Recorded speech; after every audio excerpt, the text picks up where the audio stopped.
উত্তৰ আন এক ডাঙৰ খবৰ বিজেপি চৰকাৰৰ বিৰুদ্ধে আৰু অসম আৰক্ষীৰ বিৰুদ্ধে গৰজি উঠিল যুৱ কংগ্ৰেছৰ ৰাজ্যিক সভাপতি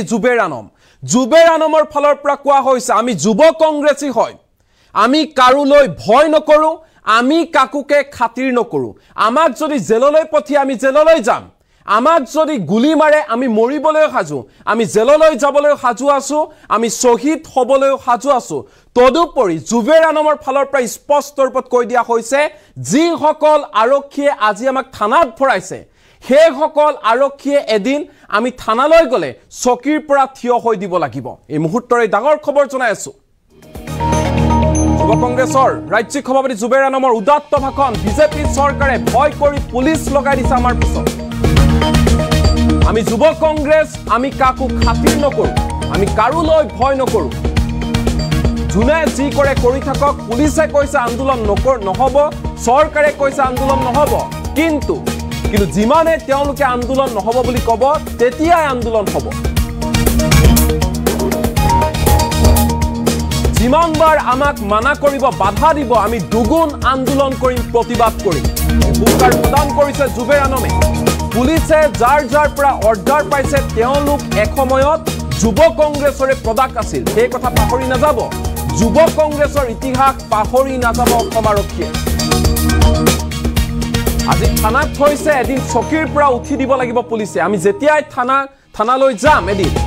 তেতিয়া নিজৰ চকীৰ পৰা উঠি দিব লাগিব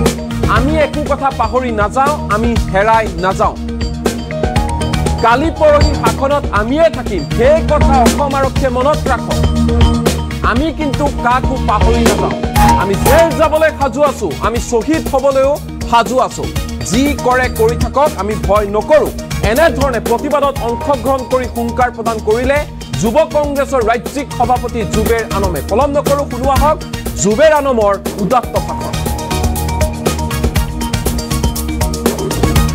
আজি দুদিনৰ পৰা আমাৰ ইউথ কংগ্ৰেছৰ এজন লৰাৰ ঘৰত পুলিচ গৈছে এজন লৰাৰ ঘৰত পুলিচ গৈছে কিয় গৈছে ভাবিছে ইউথ কংগ্ৰেছে ভয় খাই যাব কিন্তু আজি যিমান কেইজনৰ ঘৰত পুলিচ গৈছে আজি গোটেই কেইজন ইয়াতে আছে এইটো হল যুৱ কংগ্ৰেছ পুলিচৰ এই পুলিচে পাহৰি গৈছে এটা বস্তু পাহৰি গৈছে এই অসম পুলিচে যে আমি হলো কংগ্ৰেছী লাঠিৰ খুব ভয় নাখায় জেল যাবলৈ ভয় নাখায় আমাৰ প্ৰেসিডেন্টক আমাৰ নেশনাল প্ৰেসিডেন্টক আজি আমাৰ নেশনাল প্ৰেসিডেন্টক আটক কৰি থৈছে ইয়াতকে বেছি লাজৰ কথা একো নাই আজি আমাৰ ইয়াতে প্ৰটেষ্টৰ কথা নাছিলে কোনো আন্দোলনৰ কথা নাছিলে আজি ইয়াতে আমাৰ সৰ্বধৰ্মৰ এটা প্ৰাৰ্থনাৰ কাৰণে আছিলে এই মানুহজন ইমান দূৰৰ পৰা প্ৰাৰ্থনা কৰিবলৈ অসমলৈ আহিছে আৰু অসম পুলিচে তেওঁক ৰখাই থৈ দিছে এইটো অকল কংগ্ৰেছৰ কাৰণে নহয় গোটেই অসমবাসীৰ কাৰণে এটা লাজৰ কথা এই পৰম্পৰা কিন্তু অসমৰ মানুহৰ নাই আজি এই বস্তুটো এটা বস্তু কি ফাইনেল হ'ল যে এই চৰকাৰখনে ভয় খাইছে আজি ভয় খাইছে সেইকাৰণে আজি পুলিচ পঠাইছে এটা কথা আছে নহয় যে জব মোদী ডৰতা হে জব মোদী ডৰতা হে जब हिमंत डरता है जब बीजेपी डरता है और ये सिस्टेम आजिও চলি আছে কিন্তু এটা বস্তু মনত থব আমি হলো কিন্তু যুৱ কংগ্ৰেছ আমি কিন্তু খাতিৰ কৰা মানুহ নহয় অসম পুলিচে বুজি লয় আজি আমাৰ আন্দোলনৰ কোনো কথা নাছিলে কিন্তু পুলিচে কৈছে আন্দোলন নহব চৰকাৰে কৈছে আন্দোলন নহব তেতিয়া আন্দোলন হ'ব এতিয়া আৰু যুৱ কংগ্ৰেছ যেতিয়ালৈ আছে এই অসম পুলিচে বুজি লওক এই চৰকাৰে বুজি লওক আমি কিন্তু খাতিৰ নকৰো যিমানবাৰ মানা কৰিব আমি ডাবল প্ৰটেষ্ট কৰিম যুৱ কংগ্ৰেছৰ হিষ্ট্ৰী পাহৰি নাযাব যুৱ কংগ্ৰেছ আজি যাৰ পৰা অৰ্ডাৰবোৰ আপোনালোকে পাই আছে সেই কেইজনো কিন্তু যুৱ কংগ্ৰেছৰে প্ৰডাক্ট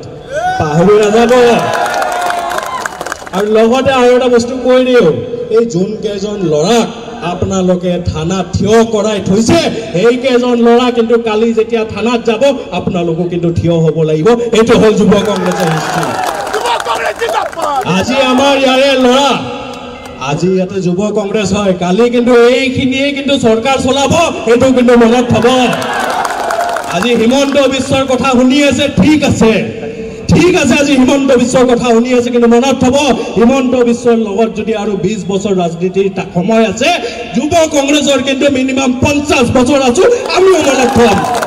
আজি কৰা আমাৰ নেশ্যনেল প্ৰেচিডেণ্টৰ লগত অপমান আমিও কিন্তু মনত থম যোন কেজন পুলিচে আহি নেশ্যনেল প্ৰেচিডেণ্টক ফোন কৰিছে যোন কেজন আৰক্ষী আহি নেশ্যনেল প্ৰেচিডেণ্টক আটক কৰিছে আমিও কিন্তু মনত থম পাহৰি আমিও নাযাওঁ আৰু মনত থব পলিটিক্যাল ফিল্ডত এই অসমৰ ৰাজনীতিত আমি যুৱ কংগ্ৰেছ ইমান ইজিলি হেৰাই নাযাওঁ আমিয়ে থাকিম কালি পৰহি পাহৰি নাযাব আজি এই আমাৰ মিডল ইছলাম শ্বহীদ হ'ল যে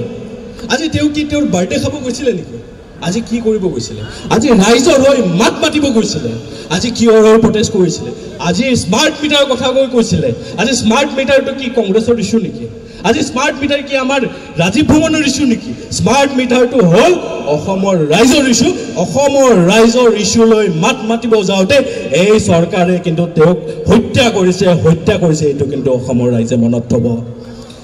আজি আমি বহুত বেছি দীঘলীয়া নকৰোঁ আমি শান্তিপূৰ্ণভাৱে আমি এতিয়া স্মাৰক পত্ৰ দিব মেম'ৰেণ্ডাম দিব যাম পুলিচে যাতে আমাক নৰখায় যদি বিজেপি যাব পাৰে তে কংগ্ৰেছো যাব পাৰিব আমি ইয়াতে কোনো আনডেমক্ৰেটিক কথা কোৱা নাই ডেমক্ৰেচিৰ পাৰ্টে হ'ল গণতন্ত্ৰ আন্দোলন আজি আমি আন্দোলন আজি পুলিচে কৈছে যে পাৰ্মিশ্যন লোৱা নাছিলে আজি অসম আৰক্ষীৰ কমিশ্যনাৰে কৈছে যে তেওঁৰ হত্যা হৈছে কাৰণ আমাৰ কংগ্ৰেছে পাৰ্মিশ্যন লোৱা নাছিলে পাৰ্মিশ্যন কিন্তু লৈছিলে আমাৰ যে ডকুমেণ্ট প্ৰুফ আছে যে পাৰ্মিশ্যন লৈছিলে কিন্তু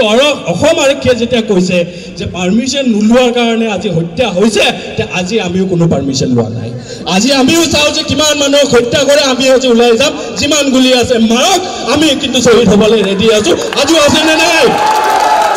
সব জেল যাবলৈ সাজু আছেনে নাই সব শ্বহীদ হ'বলৈ সাজু আছেনে নাই বিজেপিক ভয় খাইছেনে বিজেপিক ভয় খাইছে নেকি অসম আৰক্ষীক ভয় খাইছে নেকি এই বিজেপি চৰকাৰে চাই লওক এইটোৱে হ'ল যুৱ কংগ্ৰেছ এই যুৱ কংগ্ৰেছ কিন্তু আছে কিন্তু থাকিব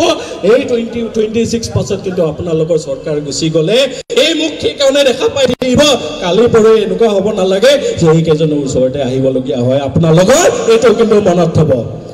মই বহুত বেছি দীঘলীয়া নকৰোঁ আমি এতিয়া শান্তিপূৰ্ণভাৱে আমি ওলাই যাম ওলাই গৈ আমি মেম'ৰেণ্ডামটো দিম যাতে পুলিচে আমাক কোনো ধৰণৰ